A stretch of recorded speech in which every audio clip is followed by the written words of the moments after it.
title insurance Here we go. Title insurance and the world of how it works with properties. Hello, everybody. My name is Roxanne Govari with Pemberley Realty, along with my partner Santiago Guerin. Hello, everyone. Looking forward to having Greg here with us, as well as Crystal, Jordan. Thank you so much for joining us. We have a great topic, something new to learn for all sellers, buyers, people interested in real estate that want to know a little bit more. So I would go as far as saying without title insurance, real estate would not even exist. Now that might be going a little far, but it would turn into a wild west without title insurance. So we are all very grateful. And today we have some amazing guests from First American Title, Greg Ives and Crystal Bonetto and Jordan Smith. And thank you so much for being here. Thank you for having us. We appreciate the opportunity to get together with everyone. Yeah, we're excited to be here. Thank you so much. So let's go right ahead and tell the audience what they need to know. Why do we need to have title insurance, and what differentiates First American Title from other title companies that are out there? Greg, you want me to go with this one? Yeah, go ahead. Yeah, go right ahead, Crystal. Okay, so you got this. Again, Crystal Bonetto, First American Title, partners with Greg Ives, part of the SC Title team, and we have been part of the First American Title family for about a little over 11 years now, and we feel super fortunate to be part of this company because, as Roxanne mentioned, title insurance is very vital to your transactions, and First American Title has been around probably the longest out of the title companies. I think it's almost 150 years. And when you're buying or selling, obviously when you're buying, you want to make sure that you have a really, really strong title policy with the most amount of benefits and coverage. And that is one of the biggest differences that we see in working with First American Title is our title policy, our Eagle owner policy, is the best homeowners policy available out there. The benefits and coverage you receive really, really are much, much higher than when you're working with some of the other companies out there. On top of that, our title officers, as well as our back team that really helps us and helps our clients, have been in the industry for many, many years. One of our title officers has been, over 30 years. I think the other one is coming up on at least 30 years. So the combined experience between them to assist our clients is amazing. Our chief title officer and our underwriter is in our office and local to Southern California. So it's another benefit to working with First American Title is you have quick accessibility.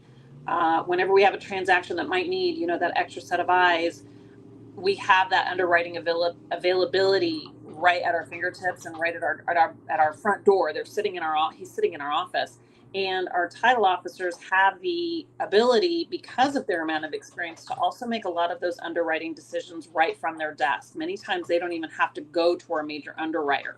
So again, that's an opportunity for our agents that we're working with, which again, we all know we want to support our agents, but what really comes down to is we really want to make sure we're doing as much as we can for those buyers and sellers. Those are the most important people to our transaction, the buyers and the sellers. So I think, does that kind of answer your question, Roxanne, a little bit more than you might have asked for there? Yes, definitely, and it's really interesting with the language that you're using, because you're talking about underwriters, and that's the type of language that we normally hear when we're talking about lending and we're talking to mortgage professionals and banks. So maybe you can differentiate what are the differences between your underwriters versus the bank's underwriters, basically. So I could take this one. So we reference underwriters a lot in the market right now because there's a lot of transactions that are occurring that are complicated due to people passing away and leaving their properties to their children. That's probably the most common transaction that we're seeing right now is there's some kind of death that's occurred, and the children are trying to sell the home. Many times there are complications with the way that the trust is set up. Sometimes there is ownership challenges where the family members may have been added or subtracted off the title, the chain of title, which is the ownership of the real estate. And when you go to sell the home, the title company's responsibility is to make sure that the person who's signing the grant deed to sell the property to the buyer, we have to make sure that they have the authority to do so. And so there are many occasions this year, this month, where we have to go to our underwriter to make a decision based on the chain of title, based on the circumstances with the trust, based on maybe a disagreement between siblings. And so the benefit of First American is that we're a direct underwriter. Our actual underwriter is in our office in Mission Valley. We can go directly to him and we can ask him to make a decision. There are smaller title companies that are called agency title companies. You might think of those as like a mortgage broker, where they're actually not the actual lender. In this case, they're actually not the actual insurer of title.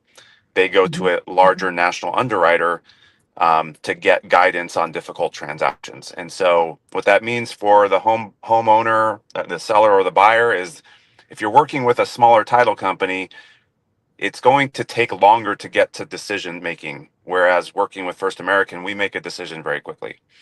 So I think that's, lending underwriting is all about the loan. Our underwriting is really underwriting the ownership and the ability to transfer the property to the buyer. Well said. And I think in our world of agents and real estate agents and real estate brokers, I wouldn't even think of selling a property without title insurance.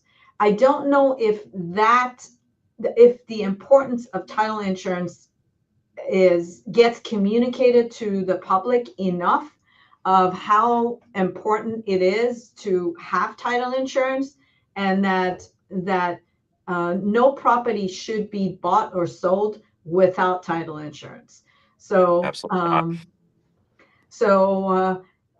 Greg, if you don't mind sharing one story that we had actually of that one incident that we were working together, where it actually became evident of how important the title insurance was. Yeah. So there's a variety of situations why it would not be smart to buy a property without title insurance. First and foremost, we are guaranteeing the ownership of the property to the buyer. So without title insurance, without First American or any other title company, a buyer's never going to have the security and confidence that they're actually buying the real estate from the right person. The other big issue is that when you own real estate, people use that as collateral or as leverage, where they might encumber the property with a loan. They might take out a home equity line of credit. Maybe they get into an accident and they have a judgment against them. All of those things get attached to the real estate. And so if you buy a property without title insurance and without doing a title search, you could be inheriting all the financial obligations of the seller. Mm-hmm. And so that's the really the crux of why we are in the real estate industry, is because we guarantee the ownership transfer from the seller to the buyer. Very good. Now you have some slides that we want to go over. So let me see if I can actually get that going. I think I got them open here. Let me see. You got them open? Okay. So you want to go ahead and share them? Yeah, let me do that. And there we go. All right. Okay. Wow. Look at that. Look at that presentation. I would suggest, since we're kind of speaking to sellers and buyers, I think probably the best page to go to would be the third page, where it says what we will cover. Yeah.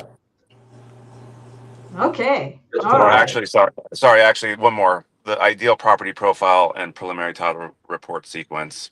There you go. So go ahead.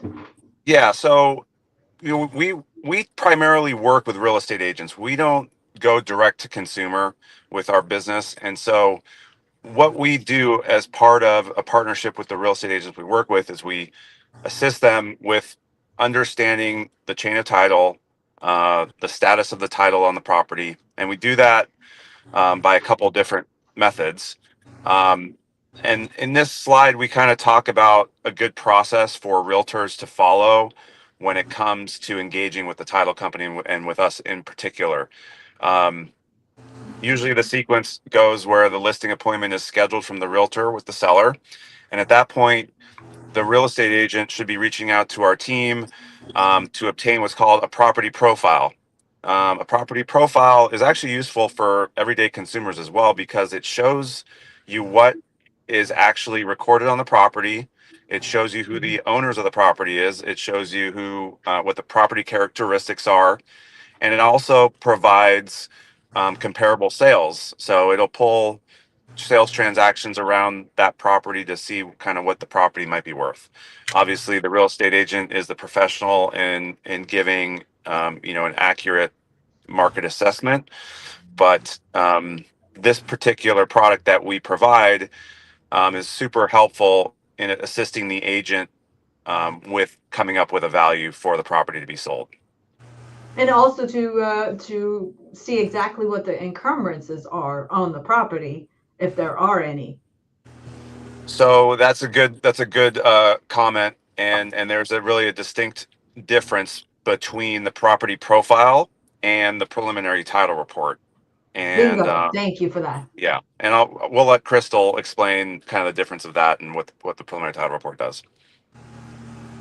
So if you actually go to,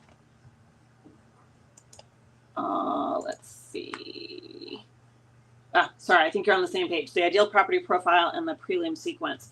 So as Greg mentioned, a property profile gives you a great picture with a lot of details. The property profile gives you the owner information as far as the way that the owner is holding title or vested. So as an example, Jim Smith as a single man, or Jim Smith and Jenny Smith as a married couple, or Jim Smith and Jenny Smith as part of the Smith Family Trust, 2021. So it's going to give you the specifics on how they're holding title and who has the right to sell that property. Again, from there, it's also going to give you property characteristics. Again, it's going to give you comps. The great thing with those comps, as Greg mentioned, is that our comps are going to give you anything that has potentially been sold in the area that could be considered a comp, not just what was run through the MLS system. So the agents really like this to be able to have as much information as possible to share with their buyer, their seller. There's also information on there with regards to the tax roll, liens, etc. So it is a really good picture on kind of what's going on the property, but it's not 100%. And I say that only because it does not do a deep dive like a preliminary title report where our research department is actually digging deeper into what is showing up on the actual chain of title. So the chain of title is going to be where all of the deeds are kept with the county recorder's office. So it's deeds, it's liens, it's easements, it's all those types of things. So when you actually get your preliminary title report, that is typically when the agent has procured the listing agreement is signed, they pre-open title with us, and we start the process of processing that preliminary title report for the agent and for the seller. The other time that you would also potentially have a prelim is if you go into escrow from the buy side and you are going to now have the title company process the prelim, so it would then get distributed out to the the listing agent and the buyer's agent. So again, you're seeing some of those same things you saw in a profile, but you're not going to see comps. You're not going to see some of those other items because we're now doing a deeper dive into the deeds, any potential liens, any potential easements or encroachments on the property. So many different types of things, whether or not on the tax roll we're seeing, Mellarus, or which can also be known as special assessments to the property or to the taxes or to that community. So again, the preliminary title report is where we're really, really getting a much bigger more in-depth picture of what's happening on the property as well as the owners for that property. So what we do at First American, though, we've done this for many years on every single transaction that we have with a client. We also then turn around and provide what we call a PR review. So PR means preliminary title report. So we're sending out a little more breakdown. We kind of put everything into layman's terms for our clients, for our agents to then be able to share with the buyer and the seller as far as what is coming up on that preliminary title report. To go a little deeper in that, the preliminary title report is also viewed by the escrow officer, because that is literally an instruction for the escrow officer on what title is requiring to be able to clear off the current owner to provide clear title for the buyer to take over without any encumbrances or anything, when they close the transaction.